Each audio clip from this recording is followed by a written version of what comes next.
We're not talking about something that's entertaining or sensational. We're talking about your government, where you live, your country, your freedoms. Right. And what we're talking about here is things which you see every day.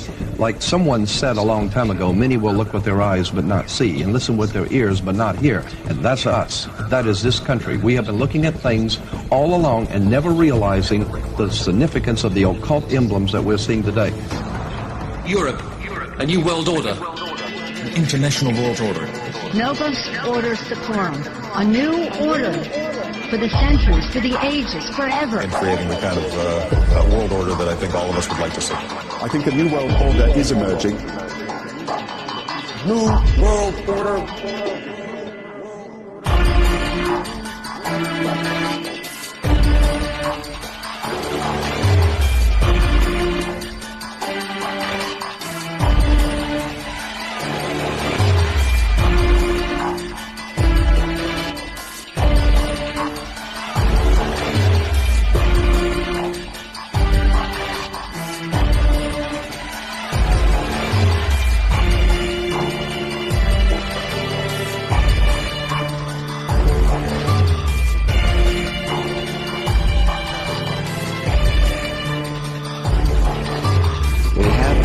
The opportunity to forge for ourselves and for future generations a new world order, a world where the rule of law, not the law of the jungle, governs the conduct of nations. When we are successful, and we will be, we have a real chance at this new world order, an order in which a credible United Nations can use its peacekeeping role to fulfill the promise and vision of the UN's founders.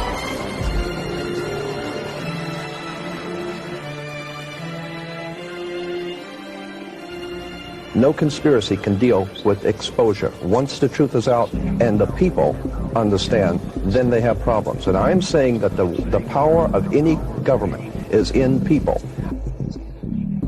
A new world order can emerge, a new era, freer from the threat of terror, stronger in the pursuit of justice, and more secure in the quest for peace. An era in which the nations of the world, East and West, North and South, can prosper and live in harmony.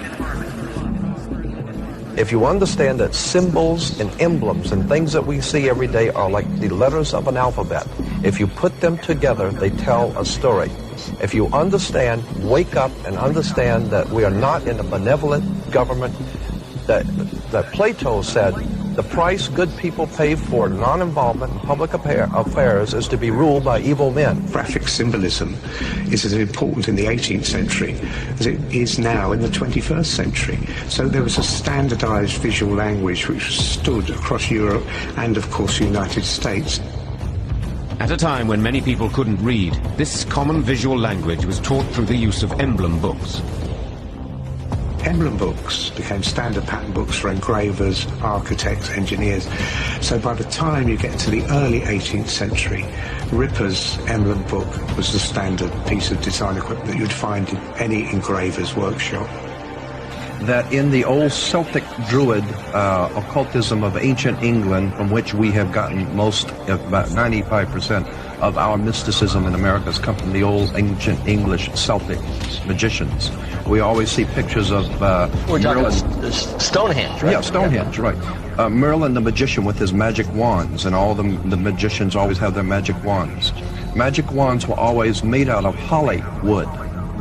And Hollywood has been used for many years to manipulate your thinking, to explain mystical subjects to you, and to prepare you to accept certain mystical premises. A classic example, and I'm not in any way belittling the work, but it's very important to understand Steven Spielberg and George Lucas's work with the Indiana Jones and the Last Crusade, because you can't understand the Last Crusade if you don't understand the First Crusade. And if you understand that the Raiders of the Lost Ark, who was the Raiders of the Lost Ark fighting against? It was the Nazis. Interesting, too, in the Star Wars, according to the Masonic reference works that you can get in any library, the Freemasonic Orders of Europe said that there was a little ideologue, a little spiritual entity that gave the knowledge to what the Masons call our hidden masters. That's what Freemasonry refers to, those who lead world Freemasonry. They don't know who they are. No Freemason knows who the actual leaders of the world organization are. They call them our hidden masters. Well, according to the reference works, there is a little spiritual entity that guides the world Freemasonry, and they call him Yoda. And in the reference works, you'll see this little creature with the pointed ears, and he's called Yota. Yota goes back to Judah, or Judah, which goes back to British Israel World Freemasonry, going back to the time of the founding of England, and that's why they're today called British. The British, it's a very big difference between being English and British. Brit is Hebrew for contract or a covenant, and ish means man in Hebrew. Therefore, British is the covenant man or man of the new covenant. So we're talking about Star Wars. So we're talking about Star Wars. We're talking about the evil empire and Empire Yoda Strikes Back. And with the Empire striking back, New York is the Empire State. We're talking about the new empire of New World, America, striking back at Europe in 2 world wars to overthrow the old Roman dynasties in Europe to take over the world. So what we're saying here is that there is a war going on between gangs to see who's going to ultimately be on the top of the pyramid. After you have all the material things that you could possibly want in life, what is left to excite you?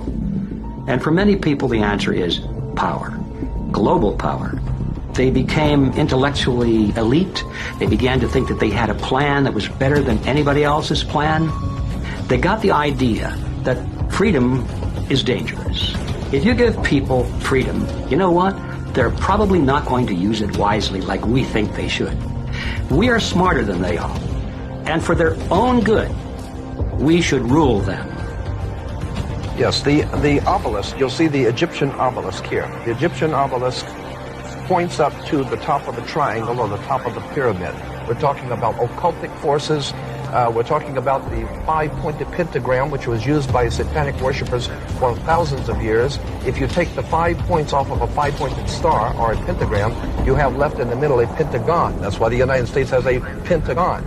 The pentagon is directed toward the North Star because according to the ancient Babylonians, that's where you gathered power from the gods of the North in war. We're talking about sex, drugs, rock and roll, violence. We're talking about a concerted effort to manipulate the human beings of this country into a new order and a new world, and the people are going along with it, docile, and have not. And it says Novus Ordo Seclorum. That's on that the really bill. interests me. That the term seclorum. You said earlier that meant secular. Now doesn't that secular really mean more than Well, these people think of themselves as God.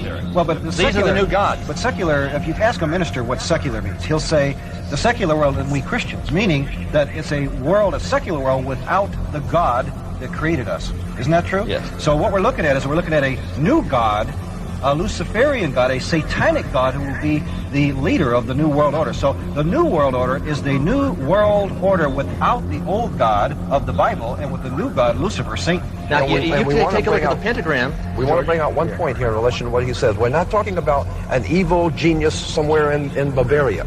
We're talking about America. Here is the New World Order. We are in the middle of the most diabolical, conspiratorial movement ever developed on the face of the earth, right here in America.